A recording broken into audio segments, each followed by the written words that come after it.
அனைவருக்கும் வணக்கம். நான் ராசு நர்ஷித். குமரி அறிவியல் பேரவை 2025-2026 ஆண்டில் உணவே மருந்து என்னும் நிகழ்ச்சிக்காக சத்தான உணவுகளை செய்ய இருக்கிறேன்.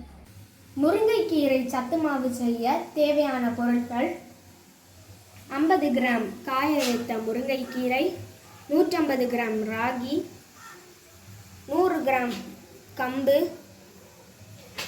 50 கிராம் பாசிப்பருப்பு, 25 கிராம் பாதாம், 3 ஏலக்காய், 50 கிராம் சோளம்.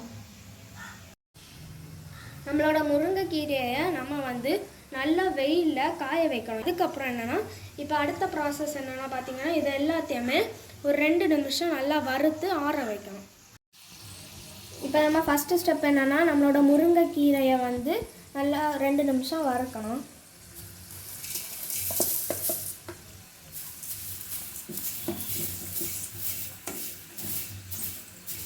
அடுத்தது நம்ம ராகியை 2 நிமிஷம் நல்லா வறுக்கலாம். இது நம்ம கம்பை 2 நிமிஷம் வறுத்துக்கலாம். இப்போ நம்ம சோளத்தை நல்லா வறுக்கலாம். அடுத்தது நம்ம பாசிப்பருப்பை வறுக்கலாம்.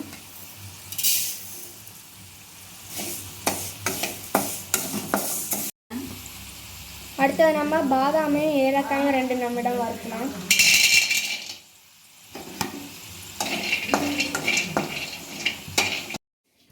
நம்ம வறுத்து வச்சுருக்க எல்லா பொருளையும் நம்ம இனி மிக்ஸி ஜாரில் போட்டு நல்லா கிரைண்ட் பண்ணலாம். முருங்கைக்கீரை இலை, அடுத்ததை நம்ம வறுத்து வச்சுருக்கிறதெல்லாம் இதில் போடலாம்.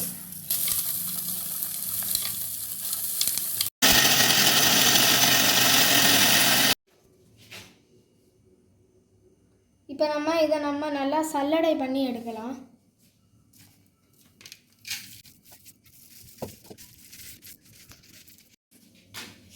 இப்போ நம்மளோட முருங்கைக்கீரை சத்து மாவு ரெடி. இதை டெய்லி காலத்தை பாலில் 2 டேபிள் ஸ்பூன் போட்டு கலக்கி குடிக்கலாம். இல்லைன்னா கொதிக்கிற தண்ணியில் 1.5 டேபிள் ஸ்பூன் போட்டு குடிக்கலாம்.